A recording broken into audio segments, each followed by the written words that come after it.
listening to The Beat Live. This is talk radio on the internet. Thank you for tuning in. You can find us on Facebook, Instagram, and YouTube. Once again, thanks for tuning in.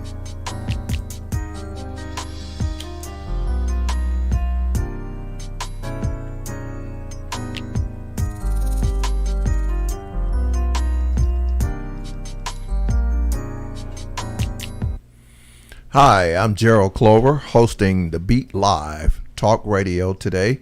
And today we have a guest from the NAACP, Vice President, Mr. Willie Dumas. And we're going to let Mr. Dumas say hello to everybody so we can get this thing going. Good evening. Thank you guys for having me here on The Beat Live.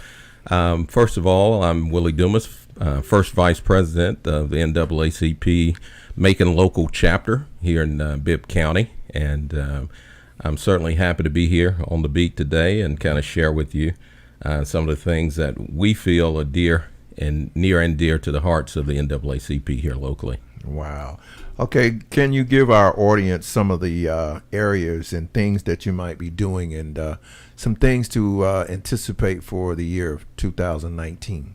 Well, officially, we haven't had our planning meeting for our upcoming schedule of events for 2019. Mm-hmm. We'll be hosting that on our next meeting. Right. But however, one of the things that always remains on our agenda as an organization is to ensure justice for all citizens, mm-hmm. A good education, mm-hmm. good health, as well as curtailing violence in our community. Right. And of course, you know, if you live here locally, we know that there's been an uptick in violence in the city for right. quite some time, and so those are some of our major points that we'll be looking at this upcoming fiscal year. Right. Okay. So. Now, most everybody in the area know that there's been a lot of violence that's been erupting here in Macon throughout the year 2018. Especially, most of it is involving teenagers. Absolutely. So tell me some of the things that you might be trying to do to reach our teens. Well, one of the things we've initiated from the inception of the organization is involving young people in the process. We have a branch of the NAACP, a youth branch, mm-hmm. and we're always open for membership for young folk to get involved. What better way for young people to get to know the things that affect them and mm-hmm. give us that type of information so that we can make adjustments mm-hmm. Within the community to meet those concerns, because most of us, we don't know a whole lot of what teens are faced with mm-hmm. on a day-to-day basis. Right.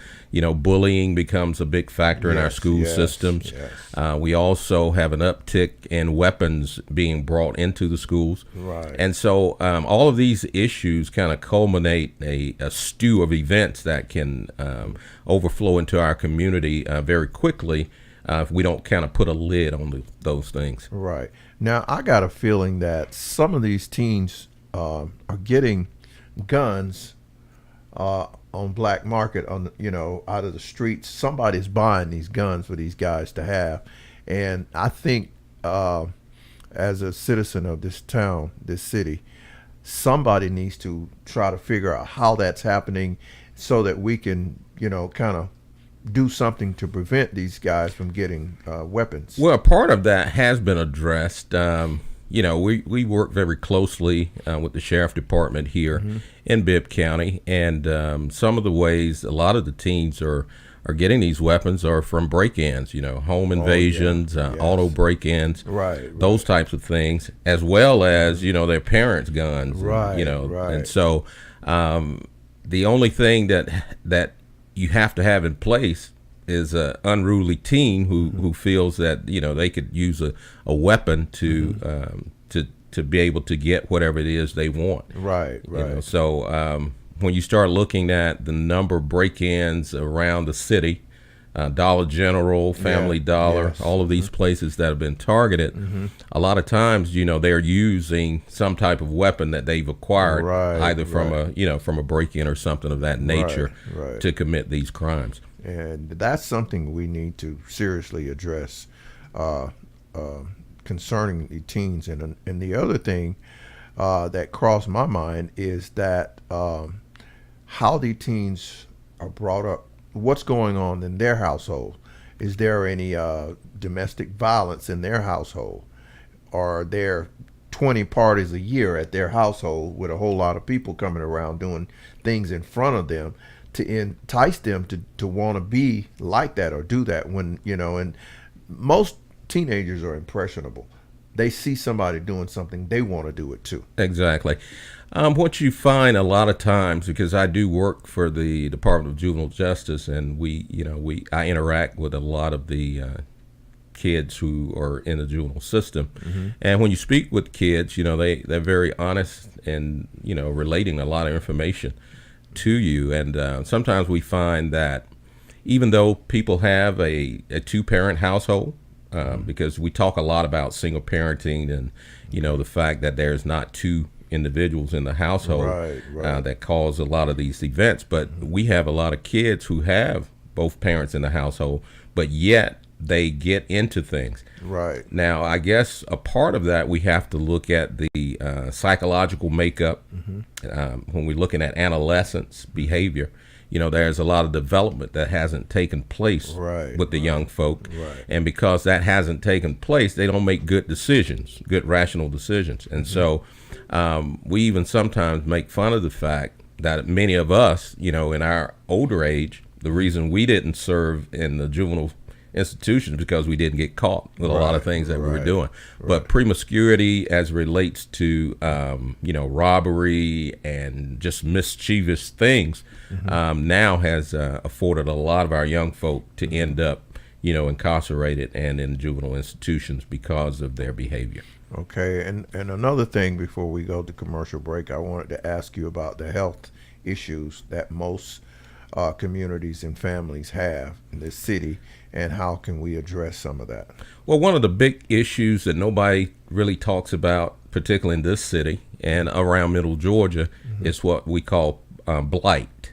Yes. Blight and poverty. Right. Blight and poverty are two instruments that lead a lot of our teens into to committing crimes and doing things because they are inundated when they go to school with friends and peers who have certain things, certain devices, certain clothing that they too would desire to have, but because of their economical situations at their home, they're unable to acquire those things. And so they use other means of acquiring them by, stealing and breaking into places and those kinds of things. So there's a lot of pressure that comes about from plight and poverty. And so we've got, as a community, we've got to address some of these needs, as from a standpoint of the commissioners, the mayor, religious leaders across the board. Until we deal with poverty in the city,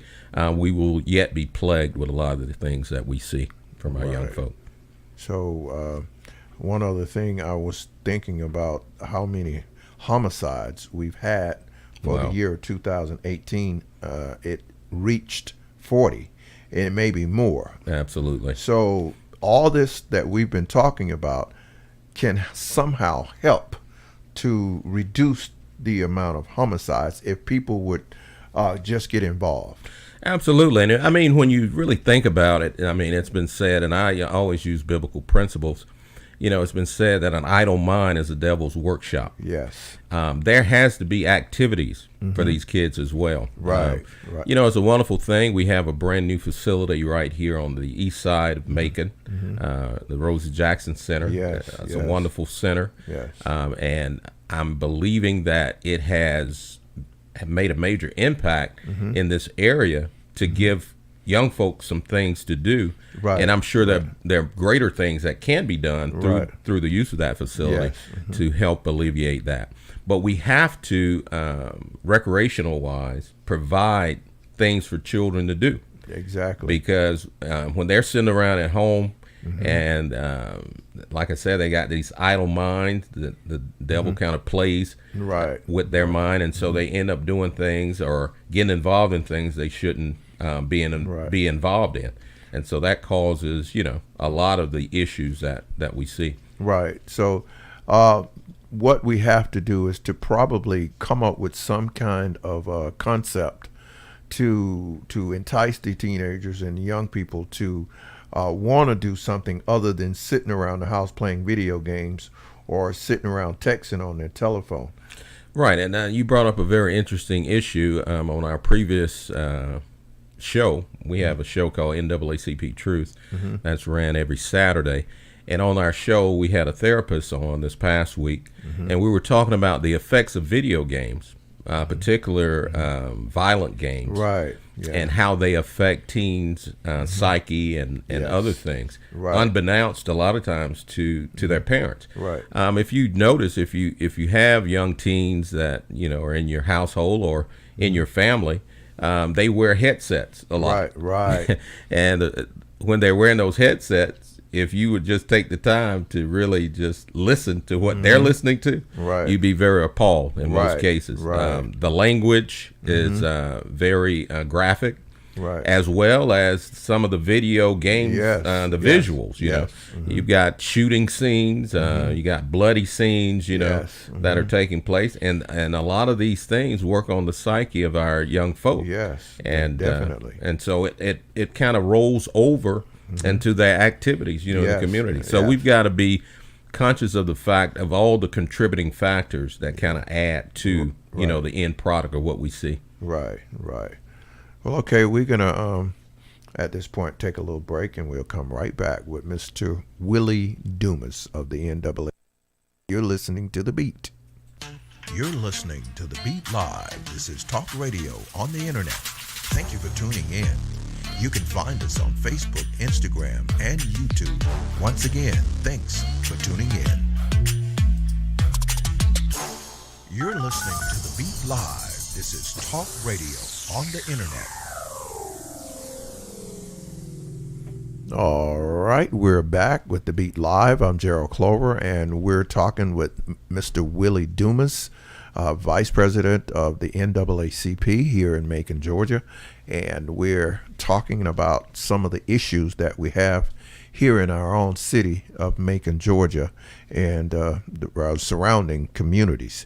There's another, I guess, subject that I wanted to ask you about, and that is the programs in the schools, the after-school programs. Are there enough of that happening here in the city to kind of keep some of these kids? Because some of the kids' mothers and fathers are probably at work when they get out of school.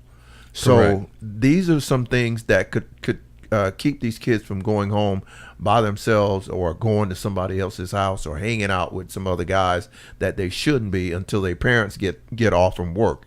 And the after school programs, I think, is very important. Absolutely. They all contribute to the safety and the health and well-being of a lot of our students. But just like everything else that we've talked about earlier, there's always a sense of disparity as it relates to the African American community. We never have enough of anything, really. Right. And so if we could get our local clergy involved, our local organizations, boys clubs, all these different organizations involved in the process, it helps everyone involved. So Right. I'm sure there are great after-school programs that are in effect, but there's always room for more. Right. And for more activities for our youth. I mean, when you think about it, probably maybe 20, 30 years ago, when you look in the city of Macon, I can remember when folk used to just drive their cars around in a circle, Tatnall Square Park, Oh, they used yeah. to just, Yeah. even adult folk want Right. things to do, Right. and that has always been a concern in the Middle Georgia area, not having enough activities for folk to do. Right. And so churches now have an opportunity to become innovative in that process, Right. to bring forth ideas that would help foster growth in that area as well. So Right. so we all can play a part, but I think the major thing that sometimes happens is we don't have enough concern or at least we don't show that concern. Right. The thing that moves politicians are numbers. Yes. Voting numbers. We saw that in the previous election. Yes.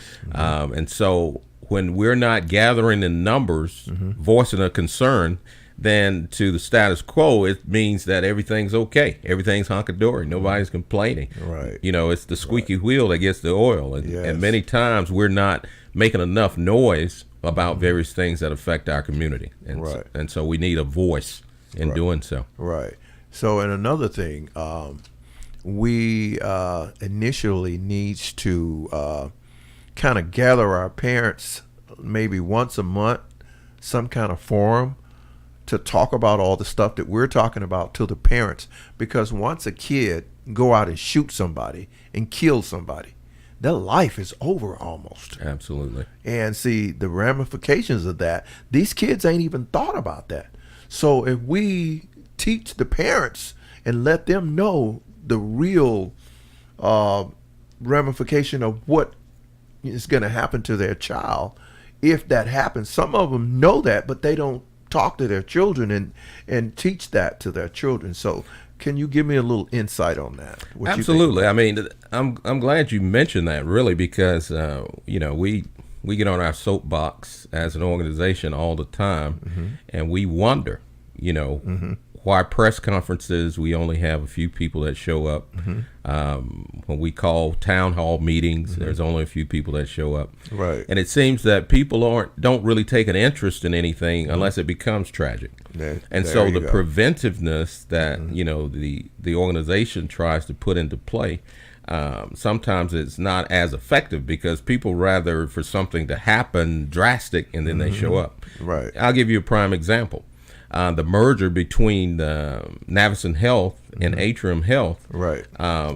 That was a meeting that was a town hall meeting, but very little of the community actually showed up to voice concerns on how that would affect the community. Right. Here it is, you've got a major employer in the city of Macon that's now going to merge with another company who have had various lawsuits that have been brought against them, and there was no concern. Nobody showed up to voice their concerns about how this would affect employment, how would it affect quality of care, how would it affect people that are currently working for Navicin Health. And so that's now a done deal. And what will happen once things start to transpire on a negative sense, then the people will come together. They'll say something after the fact. It's after the fact. Yes. But what we try to do is we try to do the research, stay ahead of the game, to inform the community leaders, to inform the community of the things that are happening so that we don't get those types of situations, so that we're ahead and we know what's going on. Right. Now, I've thought about this several times. When things like that is put before us, we like you said, react after the fact. Somebody need to do some PSAs and tell the people exactly what's happening. Don't hold back. Don't make it all pretty. Just tell them, if your son in your house shoots somebody, this is what's going to happen. And let the people hear that on a regular basis. I think you might be able to reach some people. And then sometimes, like I told you, we have a good relationship with the sheriff department. And we hear a lot of different stories. Right. You got, I'll give you an example of a story of a grandmother who doesn't want to turn in her 15-year-old who's slinging crack, cocaine, or gangbanging, simply because he pays the light bill every month. Exactly, yes. And because that revenue is a part of the income of that household, they're not willing to give them up on the activities that they're doing simply because of that fact. So there's so many things that go into play, gang activity. Nobody wants to talk about the gang problem here in Macon, Georgia. Well, there's a serious gang problem. I know. And part of that gang problem is the fact that these trap houses, see, folk don't know how trap houses operate. A trap house, the way it operates, you have to bring and pay your dues to the house as a gang member. Right. And so part of that, if you're not working, your dues may be $35 a week. Well, if you're not working, that means you got to go steal something of a certain value to bring to the trap house, Right. to make up for those dues. Right. So let's say he steals your flat screen TV, which you may have paid $200 for, but to the trap house that value is only $50. But Right. that meets those dues. So they'll go in, steal your TV out of your home, take it to the trap house, Right. to cover those dues. So it's an ongoing system of stealing. It's an ongoing system of violence. Right. And so the only way to stop that is to address the main issue, which is gang activity. Right. And then another thing I see, a person in a gang, if they get in trouble and go to jail, do they think their gang members gonna get them a lawyer? Do they think that and gonna put money on the books for them or get them out of jail? No, they're not gonna do that. Well, the thing about it, to them it becomes a loyalty. It's a thing of loyalty. See, Yeah. see, a lot of times we have to understand the mentality Right. of what we're actually dealing with. It Right. becomes a sense of loyalty. I'll give you an example. Let's say I'm a 15-year-old and I go and commit a burglary.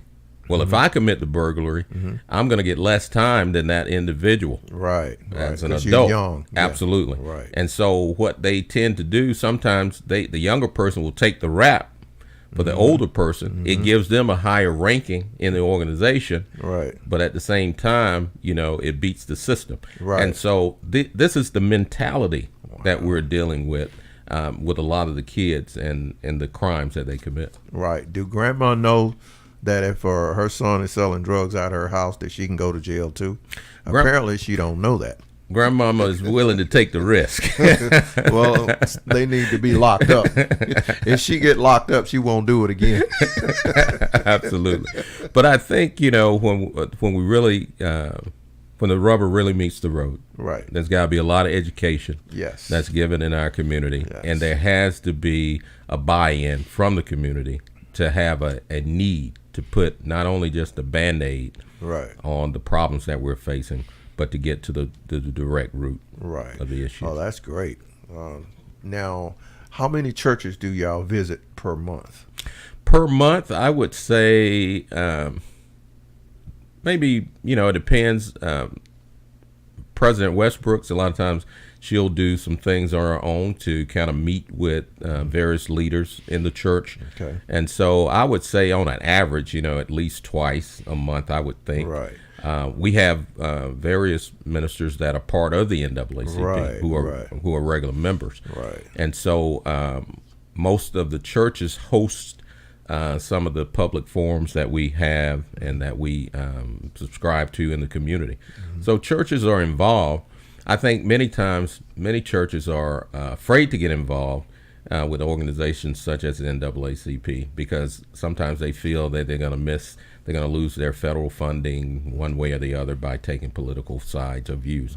But the NAACP is a nonpartisan organization. We don't promote, Democrats nor Republicans. Right. But we try to stay on the side of what's right and justice. Yeah, when you're helping our youth and you're helping in the community with the things that the NAACP does, I think all churches should be on board with that because a lot of churches have Youth Sunday where the youth in the church literally run the church that day. Correct. And so on those days, NAACP would come in maybe and speak to the youth or for the youth, have somebody young to come in that knows about the NAACP and what they're doing. I think that would be another great thing to do. And we'd love to get involved with any church or any organization that would like for us to,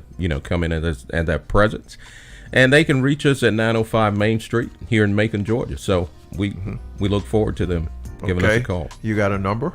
Yes, that number is 478, of course, 745-9944. That's our office here on Main Street. Once again, that's 478-745-9944. NAACP, local Macon, Georgia. Wow, thank you. It's been a pleasure talking to you, Mr. Dumas. Thank you for having me.